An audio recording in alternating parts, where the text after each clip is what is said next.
السلام عليكم ورحمة الله وبركاته أصدقائي المتابعين، أهلا بكم في فيديو جديد.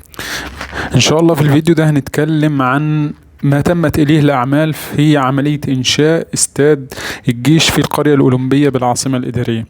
طبعا زي ما احنا شايفينه قدامنا في الفيديو دلوقتي، بدأنا في طبقة الرمل اللي بتكون في أرضية الملعب. الطبقة دي بتكون حوالي 40 سنتي، بيتم فيها دي رمل زراعة، رملة مخصوصة للزراعة، بيتم فيها عملية زراعة النجيلة الطبيعية والنجيلة الصناعية، بيتم فرد وبعد كده زراعة النجيلة الطبيعية. كمان بدأت عملية تركيب الكراسي اللي موجودة في المدرجات، يعني المدرجات خلاص تم الإنشاء بتاعتها وانتهاء منها. دلوقتي بنبدأ في عملية تركيب الكراسي اللي موجودة في المدرجات.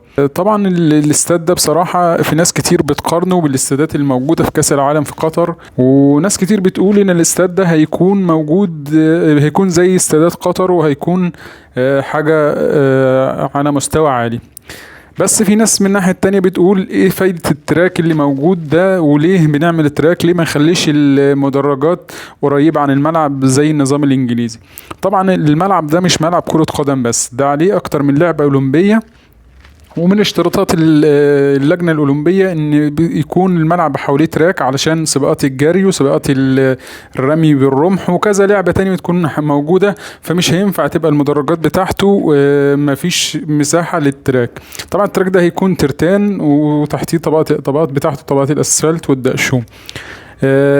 طيب امتى ان شاء الله يكون موعد افتتاح الاستاد ده؟ الاستاد ده ممكن ان شاء الله يكون جاهز، يعني متخطط له انه هيكون في شهر 6 2023 هيكون جاهز للافتتاح. طبعا الاعمال بتتم فيه 24 ساعة، الناس شغالة فيه علشان يوصلوا لان يكون الافتتاح في الموعد.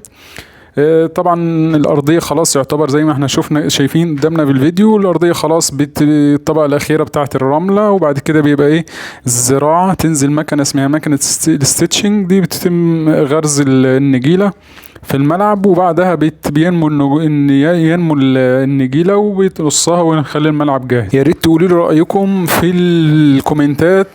الاستاد ده هل هيبقى زي استادات قطر وهيبقى مفخرة لمصر، ولا انتوا شايفين رأيكم في الاستاد ايه؟